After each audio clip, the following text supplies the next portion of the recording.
नमस्कार दोस्तों, स्वागत है आपका मेरे चैनल पे। मैं हूं Pinkesh Thakrani, professionally qualified chartered accountant और आपका अपना फाइनेंशियल एनालिस्ट। दोस्तों आज मैं बात करने वाला हूं इंडसइंड बैंक के शेयर के बारे में। हमारे काफ़ी सब्सक्राइबर्स का ये पूछना था कि इस पर्टिकुलर बैंक के बारे में मेरी राय, मेरा एनालिसिस क्या है, तो आज मैं ये वीडियो आपके सामने लेकर आया हूँ।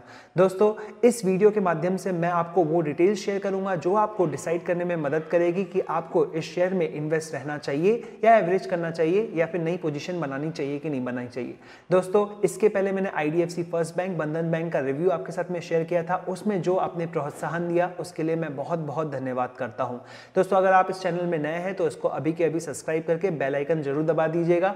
साथ ही साथ आप कमेंट करके जरूर बताइएगा कि आपको वीडियो कैसा लगा। दोस्तों आगे बढ़ते हैं और सबसे पहले हम लोग बात करते हैं इसके शेयर प्राइस की, किस तरह से जो है इसमें ग्रोथ आई है। तो चलिए दोस्तों बहुत पहले जाते हैं फरवरी 2000 में और वहां पर हम देखेंगे 40 रुपए का शेयर था, लेकिन कुछ समय के अंदर में 11 रुपए का भी हो गया। लेकिन उसके बाद में जनवरी 2008 तक इसका शेयर प्राइस पहुंच गया 128। लेकिन दोस्तों इकोनॉमिक क्राइसिस आने के बाद में ये वापस 39 रुपीस पर हो गया। तो आप देख सकते हैं 8-9 साल जो है इन्वेस्टर ने इसमें कुछ भी नहीं कमाया। लेकिन दोस्तों जैसे ही ग्लोबल इकोनॉमिक क्राइसिस खत्म हुआ, उसका असर कम होते गया, इस पर्टिकुलर शेयर ने रफ्तार पकड़ी और आप देख सकते हैं अक्टूबर 2018 में ये शेयर अपने उच्चतम स्तर पे पहुंच गया 2038 रुपए का। दोस्तों उसके पहले फरवरी 2017 का एक प्राइस आप नोट कीजिएगा 1331 रुपए का, क्योंकि इसके बारे में हम और बात करने वाले हैं। तो दोस्तों ये अक्टूबर 2018 में 2038 रुपए का पहुंच गया है। लेकिन उसके बाद अगर आप इसका फॉल देखेंगे तो आप पाएंगे कि अक्टूबर 2019 एक साल के अंदर में ये लगभग 40% गिरा है और उसके बाद 1188 रुपीस पर आया है। उसके बाद जैसा कि आप जानते हैं हमारे फाइनेंस मिनिस्टर ने बहुत सारे अनाउंसमेंट किए, वापस से इकोनॉमिक रिवाइवल्स वाली बातें जो है एक माहौल बनना शुरू हुआ और उसके बाद आप देख सकते हैं जब मैं ये वीडियो बना रहा हूं तब इस पर्टिकुलर शेयर का प्राइस है 1331। ये प्राइस आपने देखा था फरवरी 2017 के अंदर में। आज जनवरी चल रहा है 2020। तो आप देख सकते हैं इन सालों के अंदर में इन्वेस्टर ने अगर फरवरी में पैसा डाला होगा तो कुछ खास पैसा नहीं मिला है उसको एज अ रिटर्न। दोस्तों डिविडेंड मिला होगा वो अलग बात है। तो दोस्तों एक बात ध्यान रखिए, इसके अंदर में 2017 में ये बैंक मार्केट लीडर था। ये इसका प्रॉफिट बहुत ही शानदार आता था, इसमें बहुत उछाल भी देखा शेयर प्राइस के अंदर में। एक प्रकार से टॉप का बैंक हुआ करता था। इसका अगर वैल्यूएशन निकालेंगे तो उस समय लगभग 1,40,000 करोड़ के आसपास पहुंच गया। अभी इसका वैल्यूएशन आता है 93,000 करोड़ रुपीस के करीब का। अब दोस्तों बात करते हैं इसका Q3 FY20 का रिजल्ट आने के पहले इसका क्या प्राइस था। तो आप देख सकते हैं 1539 इसका प्राइस था और ये 1539 का प्राइस उसके बाद में जो रिजल्ट आया उसके बाद ये गिरकर जो है पहुंच गया है 1331 पर। तो ये 1188 तक पहुंचा, उसके बाद 1539 तक गया, लेकिन वापस ये गिरकर आया है 1331 तक। तो ये बहुत ज़्यादा ऊपर नीचे हुआ है। ऑब्वियसली अगर कोई लॉन्ग टर्म इन्वेस्टर है और इस तरह के ट्रेंड को देखे तो थोड़ा घबरा जाएगा, भाई हो क्या रहा है और आगे क्या होने वाला है, ये उसके मन में डाउट रहेगा। क्या इस शेयर में और गिरावट आएगी या फिर ये भागना शुरू करेगा। तो दोस्तों देखते हैं अच्छी तरीके से। तो दोस्तों सबसे पहले हम लोग देख लेते हैं इसका नेट इंटरेस्ट मार्जिन। तो आप देखेंगे इसका लेटेस्ट नेट इंटरेस्ट मार्जिन है 4.15%, जो कंफर्टेबल दिख रहा है, इट्स गुड। तो जितना ये लोन लेते हैं और जितना ये लोन बांटते हैं उसके बीच में जो इंटरेस्ट का डिफरेंस की जो कमाई है अराउंड 4% की है, इट इज गुड। देन दोस्तों ROA, अब ROA बड़ा इंटरेस्टिंग है दोस्तों। यहाँ पर देखिए आप एक छोटा सा बार देख रहे होंगे, वहां पर ROA आपको दिख रहा है रिटर्न ऑन इनकम, इट्स 0.56%। ये बहुत ही कम है। यहाँ पर उन्होंने ILFS पर प्रोविजन किया था और उसकी वजह से इनका रिटर्न ऑन असेट बहुत कम हो गया। लेकिन अगले क्वार्टर नए फाइनेंशियल ईयर के अंदर में इनका रिटर्न ऑन असेट बहुत ही बढ़ गया और इसकी वजह से इसके शेयर्स में भी काफ़ी अच्छा खासा उछाल आया।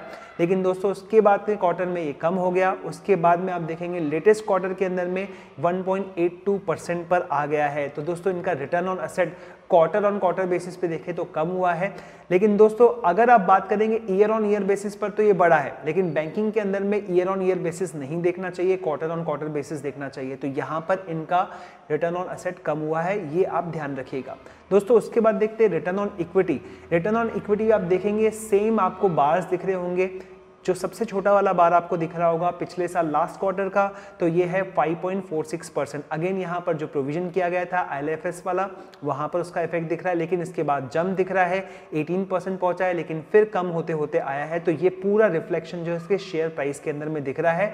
इसका रिटर्न ऑन इक्विटी इस क्वार्टर में भी कम हुआ है। तो ये दो चीज़ें कंसर्न वाली रहेगी। रिटर्न ऑन एसेट इनका कम हुआ है क्वार्टर ऑन क्वार्टर बेसिस पर, रिटर्न ऑन इक्विटी कम हुआ है क्वार्टर ऑन क्वार्टर बेसिस पर। दोस्तों बाकी पैरामीटर्स देख लेते हैं। अगर आप उनका कॉस्ट इनकम देखेंगे तो ये कंफर्टेबल दिख रहा है, इसमें कोई दिक्कत नहीं है। अगर इनका रेवेन्यू पर एम्प्लॉय देखेंगे तो ये भी कंफर्टेबल दिख रहा है, इसमें भी कोई दिक्कत नहीं है। अब दोस्तों एक इंटरेस्टिंग चीज देख लेते हैं, नेट एनपीए। तो आप यहाँ पे पाएंगे कि इनका net NPA Y on Y basis पर क्वार्टर थ्री देखेंगे तो सबसे छोटा वाला बार आप देख रहे हैं वहां पे 0.56% का दिख रहा है, और दोस्तों अभी लेटेस्ट वाला आप बार देख रहे हैं तो ये दिख रहा है आपको 1.05% का। तो इसका मतलब है वाई ऑन वाई बेसिस पर सेम क्वार्टर को कंसिडर करेंगे तो यहाँ पर इनका एनपीए डबल हो गया है। लेकिन दोस्तों अगर आप बाकी पिक्चर देखेंगे तो क्यू ऑन क्यू बेसिस पर लगातार इनका एनपीए कम होते जा रहा है। तो इस तरह से ये पिक्चर अच्छी दिखती है, लेकिन पिक्चर की अंदर ही वाली कहानी मैं आपको बाद में बताऊंगा। जब वो स्लाइड आएगी तब आपको समझ में आएगा कि इनका एनपीए परसेंटेज वाइज तो कम हुआ है, लेकिन एक्चुअली एनपीए कम करने के चक्कर में इन्होंने हिट किया है प्रॉफिट एंड लॉस अकाउंट को, पैट इनका कम हुआ है।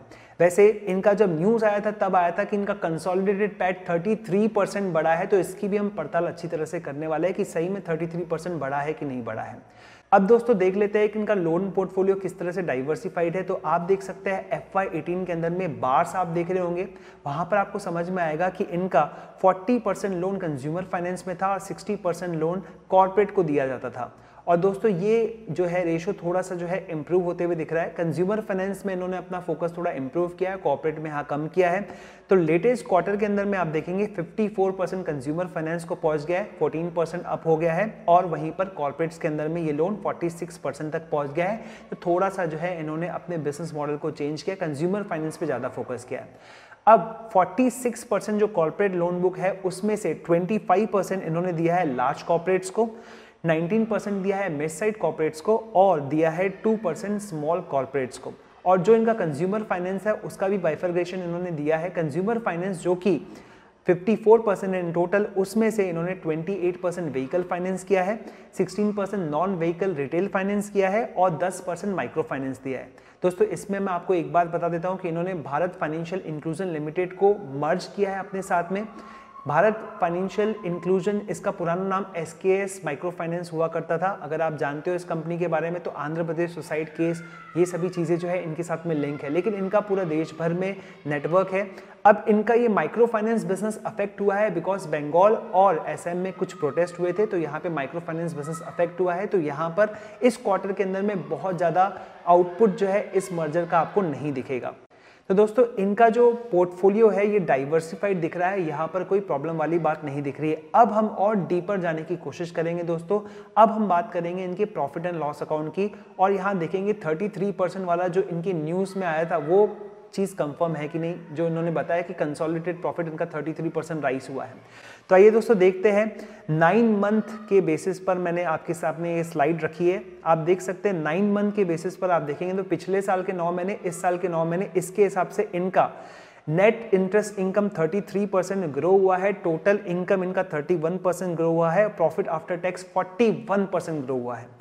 तो अगर आप 9 महीनों को कंपेयर करेंगे तो बहुत ही कंफर्टेबल यहाँ पे दिख रहा है, बहुत ही आनंदित फिगर दिख रहा है। ऐसा लग रहा है बॉस इस कंपनी में तो पैसा डाल देना चाहिए। 40% इनका प्रॉफिट बढ़ रहा है, इससे अच्छी बैंक और कौन सी हो सकती है। लेकिन दोस्तों अब हम डीपर जाने की कोशिश करेंगे बिकॉज हमने कंपेयर किया सेम पीरियड को पिछले साल के हिसाब से, लेकिन हम पिछले क्वार्टर वाइज इसको चेक करेंगे तो ज़्यादा बेटर रहेगा। तो दोस्तों ये आपके सामने एक स्लाइड है, आप देख सकते दोस्तों नीले सर्कल में जो चीज़ें दिख रही है वो आपको कंफर्टेबल दिखेगी थोड़ी बहुत, लेकिन जो रेड सर्कल में चीज़ें दिखेगी वो थोड़ी अनकंफर्टेबल दिखेगी। तो मैं आपको बता देता हूँ इसका क्या निष्कर्ष है। तो आप देख सकते हैं जो नीले सर्कल में 6%, 4%, 5% ये क्यू ऑन क्यू बेसिस पर है, यानी कि Q2 और Q3। तो अभी जो Q3 के रिजल्ट्स है वो ये कहते हैं कि हमने सिर्फ ग्रोथ की है नेट इंटरेस्ट इनकम में 6% की, अदर इनकम में 4% की, उसके बाद ऑपरेटिंग प्रॉफिट में सिर्फ 5% की। इस और दोस्तों उसके बाद अगर आप देखते हैं प्रॉफिट्स पे इसका क्या असर पड़ा है, आप देखिए दोस्तों वहां पर अदर्स करके लिखा हुआ है, यहाँ पर उन्होंने प्रोविजन ऐड किया है, ये कहते हैं एक्सेलरेटेड प्रोविजन इन्होंने यहाँ पर ऐड किया है। और दोस्तों ये 25% से इन्होंने प्रोविजन को बढ़ा दिया है। Q2 में जो प्रोविजन था Q3 में 25% का इजाफा हुआ है। इसका डायरेक्ट इम्पैक्ट, ये डायरेक्ट हिट करेगा प्रॉफिट को। और दोस्तों आप यहाँ देख सकते हैं इनका जो प्रॉफिट आफ्टर टैक्स है ये 7% डाउन हुआ है। अगर इसमें से एक्सेलरेटेड प्रोविजंस को हटा दिया जाए जो कि 252 या 251 करोड़ का है, तो इनका प्रॉफिट डाउन हुआ है 10%, और this is a cause of concern. जो 33% जो न्यूज़ में आया और जो रियलिटी है वो ये है दोस्तों, 33% वाई ऑन वाई बेसिस पर आपको न्यूज़ में बताया गया, और एक्चुअली में यहाँ पर क्यू ऑन क्यू बेसिस पर 10% या फिर 7% जो है प्रॉफिट में फॉल है। तो दोस्तों इसका जो है मार्केट ने इसको पनिशमेंट दिया है, इसका शेयर प्राइस गिरा है, बिकॉज एक्चुअली में यहाँ पर प्रॉफिट में ग्रोथ नहीं हुई है बल्कि प्रॉफिट इनका कम हुआ है। अब दोस्तों ये बहुत ही इंटरेस्टिंग चीज़ आपको ईपीएस में दिखेगी कि इनका ईपीएस अगर Q2 के अंदर में 80.88 था तो ये कम होकर 75.76 पहुंच गया, तो इसका डायरेक्ट इम्पैक्ट आपको ईपीएस में दिख रहा है। अब दोस्तों एक और स्लाइड में बैलेंस शीट की आपको दिखाना चाहूंगा, इस पे मैंने कुछ नंबर्स डाल के रखे हैं 1 2 3 4 5 6 7 8, तो मैं एक एक को एक्सप्लेन करते जाऊंगा। मैं थोड़ा फास्ट चल रहा हूँ बिकॉज इसमें वीडियो की लेंथ काफ़ी बढ़ जाती है, तो कई हमारे सब्सक्राइबर्स पूरा इसको देख नहीं पाते। तो नंबर 1 आप देखिए, डिपॉजिट्स ग्रोथ इनकी सिर्फ 5% है, तो ये बहुत कम है। नंबर 2 आप देखेंगे बोरिंग ग्रोथ भी इनकी बहुत ही कम है, सिर्फ 5% है, तो इन्होंने बिजनेस बहुत कम किया है। आप फिर देखेंगे cash and balances with RBI, और आप यहाँ पर देखेंगे 14% का ग्रोथ हुआ है, तो आरबीआई के पास पैसे रखने से कुछ ज़्यादा इंटरेस्ट वगैरह मिलता नहीं है। आप दूसरी बैंकों के साथ इन्होंने जो पैसा रखा है वो 78% बढ़ गया है, तो यहाँ पर भी उनको कुछ ज़्यादा कमाई नहीं होने वाली है। नंबर 5 अगर आप देखेंगे तो इनके इन्वेस्टमेंट्स डाउन हुए हैं, 5% इन्होंने अपने इन्वेस्टमेंट्स बेचे हैं। और नंबर 7 आप देखेंगे एडवांसेस, तो जो इन्होंने पैसा दिया है लोगों को उसमें से 5% का इजाफा हुआ है। और नंबर 8, ये नंबर 8 आप याद रखिएगा दोस्तों, इनका जो टोटल बिजनेस है एडवांसेस और डिपॉजिट्स को अगर ये प्लस कर रहे हैं तो इसमें सिर्फ 5% का ग्रोथ हुआ है Q3 के अंदर में। तो दोस्तों ये बहुत ही ज़्यादा कम है। हम किसी भी जगह इन्वेस्ट करते हैं तो ये एक्सपेक्ट करते हैं कि वो कंपनी ग्रो करे, एक सर्वाइवल सेकंड ग्रोथ, लेकिन दोस्तों यहाँ सर्वाइवल दिख रहा है लेकिन ग्रोथ नहीं दिख रही है। अब मैं इसको कंपेयर करता हूँ ये 8 नंबर वाले फिगर को विथ Q2 एंड Q1, तो वहाँ पर आप स्लाइड देख सकते हैं सिर्फ 3% का ग्रोथ हुआ है। अब मैं इसको कंपेयर करता हूं और पीछे लेकर आ जाता हूं Q2 और Q1, तो फिर वापस यहां पर सिर्फ और सिर्फ 3% का ग्रोथ दिख रहा है। तो पिछले 1 साल से ये बैंक अपने बिजनेस वाइज जो ग्रोथ है उसको नहीं दिखा रही है, बिकॉज ये लैंड नहीं कर रहे हैं, थोड़ा प्रिकॉशियस हो गए ये लोग, लैंड करने से पहले सोच रहे हैं, सोच समझ कर ही लैंड कर रहे हैं। बिजनेस नहीं है इसीलिए प्रॉफिट में ग्रोथ नहीं है और इसीलिए इसका शेयर पिट रहा है। तो आप अच्छी तरह से समझ गए होंगे कि इसका शेयर जो है ऊपर नीचे क्यों जा रहा है, क्योंकि अनसर्टेनिटीज है, ये पैसा दे नहीं रहे हैं, बांट नहीं रहे हैं और ऑब्वियसली ले भी नहीं रहे हैं। अब दोस्तों बहुत ही इंपॉर्टेंट स्लाइड पर आते हैं, इनके एनपीएस के स्ट्रक्चर को अच्छी तरह से देख लेते हैं। Q3 FY20 जो आपके सामने है, तो आप उसमें ओपनिंग देखेंगे, टोटल वाला कॉलम आप देख सकते हैं, वहां पर 4370 इनका ओपनिंग एनपीए है, और जहां पर इनके एनपीएस में एडिशन हुआ है 1945 करोड़ का इन्होंने एडिशन किया है और इसकी वजह से इनका प्रॉफिट कम आया है। और दोस्तों उसमें भी देखिए आप 1237 करोड़ रुपीस कॉर्पोरेट का एडिशन किया गया है, तो ये बहुत बड़ा एडिशन हुआ है। और आप इस एडिशन को समझने की कोशिश कीजिए कि इसमें क्या क्या है 1237 करोड़ के अंदर।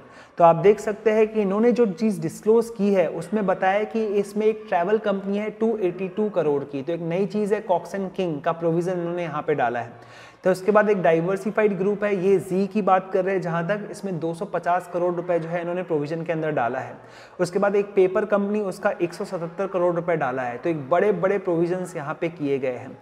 और दोस्तों उसके बाद इन्होंने कहा है कि इन एनपीए में से हमने कुछ डिडक्शंस भी किए, यानी कि कुछ को अपग्रेड भी किया है। तो देख लेते हैं कि अपग्रेड इन्होंने क्या क्या किया है। तो इन्होंने अपग्रेड किया है, एक रिकवरी आई है 345 करोड़ रुपए की, जो अच्छी बात है। उसके बाद इन्होंने कुछ राइट ऑफ्स किए हैं 516 करोड़ रुपए के, तो इसके हिसाब से इनके जो ग्रॉस एनपीए बनते हैं 4578 करोड़ के बनते हैं। और दोस्तों पिछली बार आप देखोगे Q2 के अंदर में तो ये 4370 करोड़ थे, तो इसका मतलब इनके जो ग्रॉस एनपीएस है वो बढ़ गए हैं। लेकिन दोस्तों इनके नेट एनपीएस आपको कम दिखेंगे। अब इसका निष्कर्ष क्या है? इसका निष्कर्ष ये है कि इन्होंने काफ़ी अच्छे खासे प्रोविजंस बनाया है जिसका डायरेक्ट इम्पैक्ट प्रॉफिट पे पड़ा है, और इसकी वजह से इनका परसेंटेज वाइज एनपीए तो कम दिख रहा है, लेकिन दोस्तों इसका इम्पैक्ट प्रॉफिट में बढ़ने की वजह से शेयर मार्केट ने इसको अच्छी तरह से पनिश किया है। दोस्तों एक और इसमें पॉजिटिव चीज है कि इनका जो पीसीआर है, यानी कि प्रोविजन कवरेज रेशियो जो है 50 से 53% हो गया है। तो इसके मतलब है अभी भी इनको काफी सारे प्रोविजंस करने पड़ेंगे अगर सही में पैसा नहीं आया तो। दोस्तों अगर इनका कैपिटल एडिक्वेसी देखे तो ये कंफर्टेबल दिखता है अराउंड 13-14% के, तो मुझे इसमें कोई प्रॉब्लम नहीं दिखता। तो दोस्तों अभी लेटेस्ट डेवलपमेंट की बात करते हैं जिससे इंडसइंड बैंक जो है उसके इन्वेस्टर्स थोड़े परेशान है। अक्टूबर 2018 में सुप्रीम कोर्ट का वर्डिक्ट आया जिसमें कहा गया कि वोडाफोन आइडिया एयरटेल को गवर्नमेंट को एक बहुत बड़ा AGR का पेनाल्टी इंटरेस्ट वगैरह देना पड़ेगा, और ये इतना ज्यादा बड़ा है कि उसके बाद में कुमार मंगलम बिरला ने कहा कि शायद हमको बिजनेस भी वाइंड अप करना पड़े। इन्होंने रिव्यू पिटीशन डाली और जब रिजल्ट अनाउंस हुआ, जब इस पर्टिकुलर बैंक का शेयर था 1539 रुपीज का, जब रिजल्ट अनाउंस हुआ उसके कुछ 1-2 दिन के अंदर में एक और सुप्रीम कोर्ट का डिसीजन आया जिसमें रिव्यू पिटीशन को खारिज कर दिया गया और ये लगभग तय हो गया कि अब आइडिया वोडाफोन एयरटेल को पैसा भरना ही पड़ेगा। एयरटेल ने तो पैसे जुटा लिए लेकिन आइडिया वोडाफोन को जो है पैसा जुटाना मुश्किल हो गया क्योंकि इनके रेवेन्यूज जियो की वजह से बहुत ज़्यादा हिट हुए हैं, और इसकी वजह से जिन जिन बैंकों ने वोडाफोन आइडिया को पैसा दिया था उन बैंकों के लिए प्रॉब्लम बढ़ गया, क्योंकि हो सकता है कि अगर वोडाफोन आइडिया पैसा ना दे तो इनको भी NPA करना पड़े और इनका भी प्रोविजन बनाना पड़े, और इसकी वजह से जो है इंडसइंड बैंक को प्रॉब्लम गया बिकॉज आइडिया वोडाफोन की डेट में इंडसइंड का भी एक बहुत बड़ा हिस्सा है। तो देख लेते हैं कितना परसेंटेज है। अगर आप देखोगे इस चार्ट के अंदर में तो आपको समझ में आ जाएगा। आइडिया वोडाफोन में ऐसा परसेंटेज येस बैंक का 2.1% का एक्सपोजर है, इंडसइंड बैंक का 2% है, तो काफी अच्छा खासा एक्सपोजर आपको यहाँ पर दिख रहा है। तो दोस्तों ये दिक्कत है, और ये दिक्कत अभी भी इनके Q3 के अंदर में पूरी तरह से रिफ्लेक्ट नहीं हुई है। तो कहाँ रिफ्लेक्ट होगी? Q4 के अंदर रिफ्लेक्ट होगी। लेकिन दोस्तों इसके बीच में बजट आने वाला है। दोस्तों इसके बीच में अगर हो सकता है गवर्नमेंट को कोई रियायत दे दे, कोई रिलीफ दे दे, इंटरेस्ट माफ हो जाए या फिर पेनल्टी माफ हो जाए, तो शायद ये थोड़ी लाइबिलिटी कम हो जाए इन कंपनीज के ऊपर में। और एक और चीज आपको ध्यान रखनी पड़ेगी, अगर वोडाफोन आइडिया हट जाता है तो सिर्फ जियो एयरटेल बच जाता है, और 2 प्लेयर्स अगर इस पूरे मार्केट को चलाएंगे तो गवर्नमेंट का नुकसान हो सकता है, कंज्यूमर्स का नुकसान हो सकता है, ये दोनों मिल सकते हैं, या फिर हो सकता है बहुत ज़्यादा कंपटीशन हो जाए तो दोनों कंपनीज को उनके फाइनेंशियल्स में प्रॉब्लम जाए। तो दोस्तों यहाँ पर एक असमंजस्य की स्थिति बन गई है। बजट, उसके बाद रिलीफ एंड 2-3 महीने उसके बाद क्वार्टर्स के प्रोविजंस और जो उनके पुराने एक्सपोजर्स है, ये सभी चीज़ें। IL&FS के केस के अंदर में इन्होंने SBI LIC के कहने पर उनको 2000 करोड़ रुपए दिए थे, और उसके बाद में ये लगातार उसके रिस्पेक्ट में प्रोविजन कर रहे हैं। इवन इस वाले क्वार्टर में भी उन्होंने प्रोविजन किया है। साथ ही साथ जो Q4 FY19 का इनका जो बहुत ज़्यादा जो है प्रॉफिट कम हो गया था, वहाँ पर भी उन्होंने IL&FS से रिस्पेक्ट में प्रोविजन किया था, उसके बाद भी प्रोविजन इनका चल रहा है। तो ये जो अंदर की बुक्स की बातें हैं, जो ये प्रोविजन धीरे धीरे कर रहे हैं, एक्चुअली में ये चीज़ें बहुत ही परेशान करने वाली हैं। दोस्तों व्हाट इज माय टेक, तो मुझे इसका फंडामेंटल फाउंडेशन काफ़ी अच्छा लगता है, इसके फिगर्स अच्छे लग रहे हैं, मैनेजमेंट भी क्लीन दिख रहा है बिकॉज उन्होंने बुक्स में प्रोविजन बनाए हैं। IL&FS के केस में इवन इन्होंने 73% तक प्रोविजन कवर कर लिया है। कॉक्स एंड किंग DHFL को इन्होंने फ्रॉड केस बता दिया है, तो वहाँ पे भी 100% प्रोविजन हो गया है। मुझे लगता है बजट में अगर पॉजिटिविटी आती है, इकोनॉमिक रिवाइवल होता है, तो इसका डायरेक्ट असर इस कंपनी पर पड़ने वाला है और हो सकता है ये अपने पुराने दिनों में वापस आ जाए। तो I have a good view for this, but this particular video is for the educational purpose. और दोस्तों अगर आप इसमें कोई भी फाइनेंशियल डिसीजन लेना चाहते हैं तो अपने फाइनेंशियल सलाहकार से पूछ लीजिए अच्छी तरीके से।